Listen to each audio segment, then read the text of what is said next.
let me show you how I make my delicious ruby red cranberry sauce that is a must-have on my Thanksgiving table. It is simple, it's easy, it's really light, believe it or not. It's perfectly balanced and it's just unreal. The best.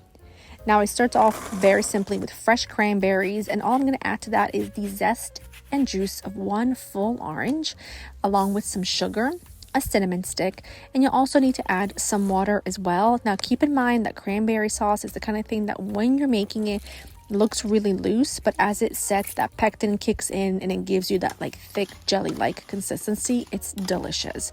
Once you stir all that up, take it to the stove and let it simmer.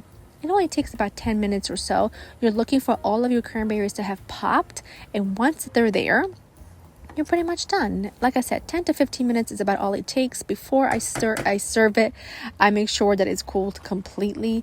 And honestly, it's the kind of thing that's wonderful to have in the refrigerator. It's great on yogurt. It's fantastic stirred into some muffin batter. It's just so tangy and delicious, a must-have.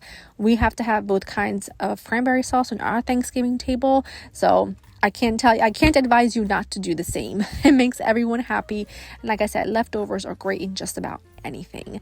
In the description, you'll find the recipe. Let me know what is your favorite cranberry sauce, and I hope you enjoy.